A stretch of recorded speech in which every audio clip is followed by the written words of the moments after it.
श्री गणेशाय नमः। नमस्कार दोस्तों, ये राशिफल चंद्र राशि पर आधारित है। चंद्रमा मन का कारक है।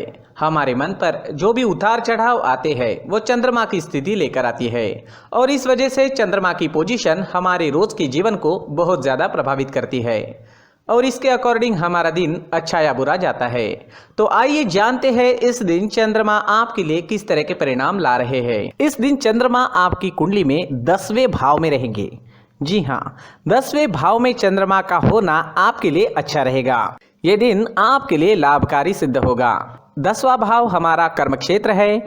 ये भाव हमारे कामकाज के क्षेत्र से जुड़ा हुआ है, जिस वजह से आपको इस समय में अपने कार्य क्षेत्र में मान प्रतिष्ठा मिलेगी। आपको इस समय में धन कमाने के नए रास्ते, नए जरिए मिल सकते हैं। जो लोग बिजनेस करते हैं उनके लिए ये समय काफ़ी बढ़िया रहेगा। आप इस समय में खुलकर निवेश कर सकते हैं। निवेश के लिए, पैसों के लेन देन करने के लिए ये समय काफ़ी अनुकूल है। ये दिन पूरी तरह से आप ही के फेवर में रहेगा। दिन का पूरा लाभ उठाए और अपने जीवन के हर पल का आनंद ले। इस समय में आपके सहयोगी आपकी मदद करेंगे। आपका मन अपने काम में लगेगा। अच्छे कामों की वजह से आपको प्रशंसा भी मिल सकती है। हालांकि इस समय में काम का प्रेशर आप पर ज़्यादा रहेगा। शरीर में थोड़ी सुस्ती भी कामों की वजह से आ सकती है, लेकिन दिन के अंत में आपके कामों का फल आपको अवश्य मिलेगा। जो लोग नौकरी ढूंढ रहे हैं उनके लिए समय शुभ है। प्रयास करें, आपको अच्छी जॉब मिल सकती है।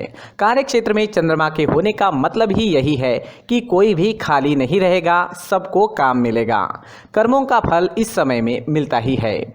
10वें भाव में चंद्रमा चौथे स्थान पर दृष्टि डाल रहे हैं। इस वजह से आपको सुखों की प्राप्ति भी होगी।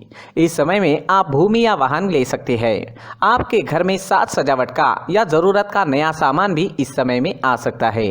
जो सामान काफ़ी दिनों से लेने की आप सोच रहे थे वो आप इस दिन ले पाओगे।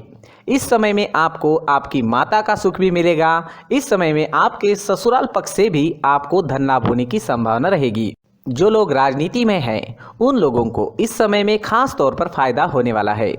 राजनीति के क्षेत्र में आपको नाम व प्रतिष्ठा मिलेगी, धन की प्राप्ति भी होगी और राजनीति के क्षेत्र में आप सफल रहोगे। अगर स्टूडेंट्स की बात करें तो स्टूडेंट्स के लिए भी ये समय बेहतरीन रहेगा। पढ़ाई में पूरी तरह से मन लगेगा। अपने फ्यूचर के बारे में फैसला लेने के लिए, अपने फ्यूचर की प्लानिंग करने के लिए ये समय सही है।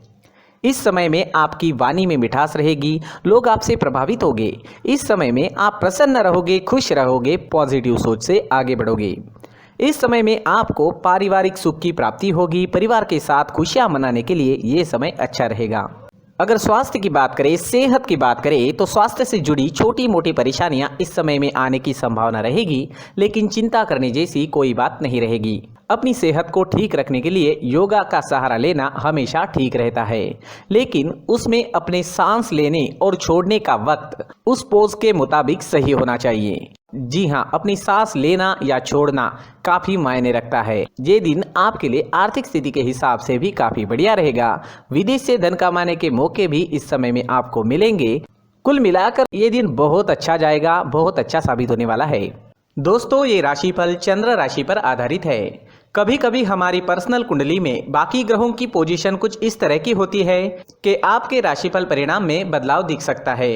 इसलिए राशिफल को एक मार्गदर्शन के तौर पर लिया जाए तो ज्यादा अच्छा रहेगा। दोस्तों, सभी राशि के लोगों के लिए जीवन में आगे बढ़ने के लिए कुछ जरूरी बातें वीडियो में आगे बताई गई है, तो वीडियो आगे जरूर देखें। नमस्कार दोस्तों, व्यक्ति को अपने जीवन में सफल होने के लिए मेहनत के साथ साथ भाग्य का साथ होना भी बहुत ही आवश्यक होता है। अगर व्यक्ति का भाग्य उसका साथ देता है तो कम मेहनत में ही अधिक सफलता प्राप्त होती है। परंतु कई बार ऐसा देखा गया है कि व्यक्ति के जीवन में कई ऐसी घटनाएं घटित होती है जिसकी वजह से उसको बहुत सारी परेशानियों का सामना करना पड़ता है और इस स्थिति में व्यक्ति को बिल्कुल भी समझ नहीं आता कि ऐसा क्यों हो रहा है। दरअसल आपके घर में ही कुछ ऐसी चीजें होती है जो हमारे भाग्य को प्रभावित करती है, हमारे जीवन को प्रभावित करती है और उन चीज़ों के आसपास होते हुए भी हमें वो चीज़ें नज़र नहीं आती। वह चीज़ें हमारे चारों तरफ एक अजीब सा घेरा बनाकर रखती है, परंतु हम उसको नहीं देख पाते। इन चीज़ों से हमारे घर में और हमारे जीवन में नकारात्मकता फैलती है, जिसकी वजह से हमें नुकसान उठाना पड़ता है, जिसकी वजह से हमें भारी नुकसान उठाना पड़ता है। हम पूरी तरह से कंगाल हो सकते हैं। अगर आप कहीं बाहर से आते हैं और अपने जूते चप्पल इधर उधर कहीं भी उतार देते हैं तो ये अशुभ होता है, क्योंकि इधर उधर जूते चप्पल उतारने की आदत की वजह से आपको अपने जीवन में आगे बढ़ने में रुकावटें उत्पन्न होती है, इससे उन्नति में बाधा आती है। इसलिए आप अपने जूते चप्पलों को उनकी जगह पर ठीक प्रकार से रखें। दोस्तों, काफ़ी लोगों को इस तरह की आदत होती है, कहीं से भी बाहर से आते हैं, कहीं भी जूते चप्पल फेंक देते हैं, कहीं पर भी उतार देते हैं। कुछ लोग तो घर के एंट्री के मेन डोर के सामने ही जूते या चप्पल डायरेक्टली उतार देते हैं।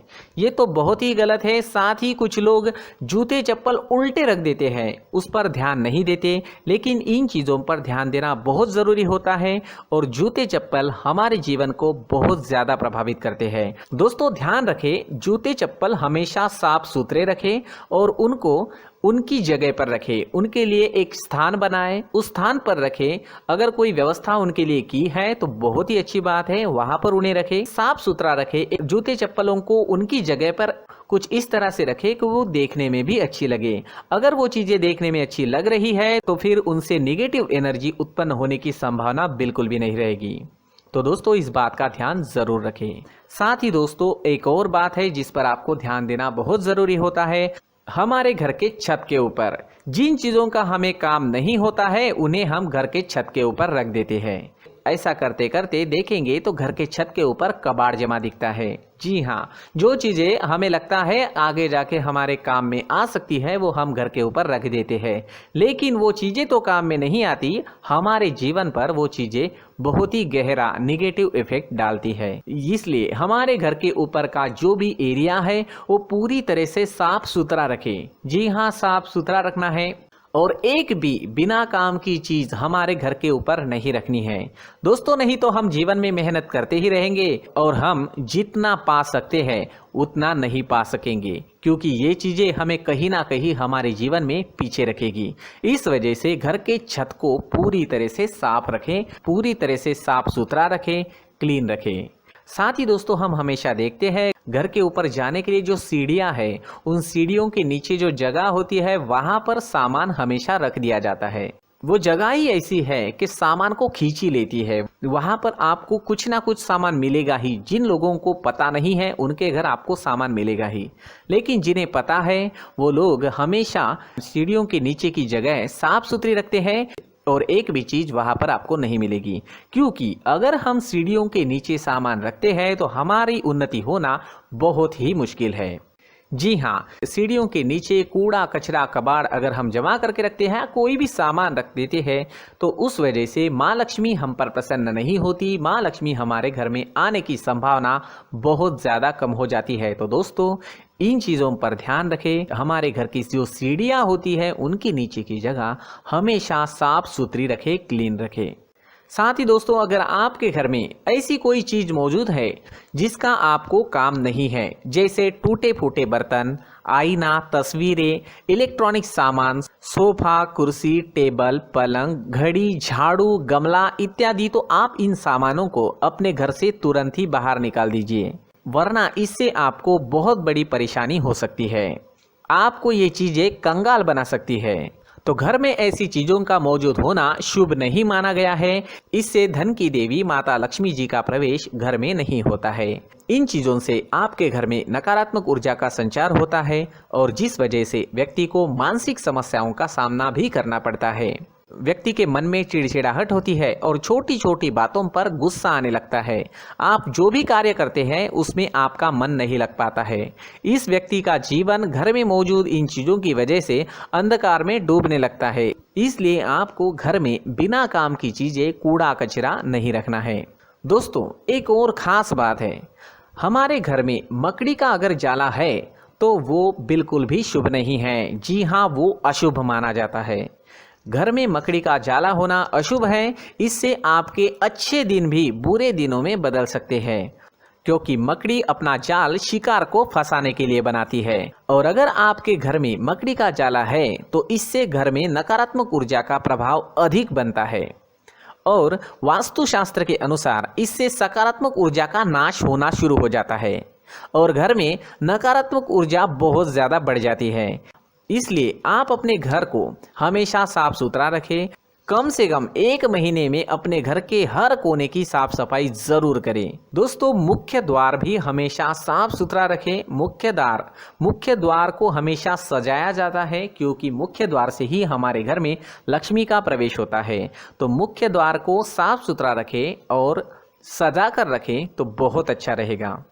इससे मानसिक रोग और घर की परेशानियां दूर हो जाएगी, धन की कोई कमी नहीं रहेगी और इसके साथ साथ आय के नए स्रोत भी खुलने लगेंगे। इसी के साथ और कुछ चीज़ें हैं, जैसे टूटी फूटी जो भगवान की मूर्तियां होती है वो हमारे घर में नहीं रखनी चाहिए। साथ ही जो भगवान के पुराने फोटो है जो जमा करके रखे हुए होते हैं, तो दोस्तों वो चीज़ें नहीं रखनी चाहिए। जो भगवान के फोटो या भगवान की मूर्तियाँ जो घर के मंदिर में हैं बस वहाँ तक सीमित है। अगर आपके घर के शोकेस में भी वो मूर्तियाँ रखी है, कुछ फोटो रखे थे, उन्हें भी साफ करते रहना चाहिए। जिन चीज़ों को हम मेंटेन नहीं कर पाते, साफ नहीं रख पाते, उन चीज़ों को घर से हटा देना ही आपके लिए अच्छा रहेगा। साथ ही दोस्तों कुछ तस्वीरें हैं, जैसे डूबते नाव की तस्वीर या फिर झगड़े की तस्वीर या फिर कुछ ऐसी तस्वीरें होती है जो देखते ही हमें समझ में आ जाता है कि ये तस्वीर निगेटिविटी दर्शा रही है। इस तरह की तस्वीर भी आपको आपके घर में नहीं रखनी है। जी हाँ, इस तरह की तस्वीर लगाने से भी हमारे जीवन में उसी तरह की घटनाएं घटित होना शुरू हो जाता है। हर एक चीज़ हमारे घर की हम पर प्रभाव डाल रही है। इस तरह के बदलाव आप आपके घर में ज़रूर करें। धन्यवाद।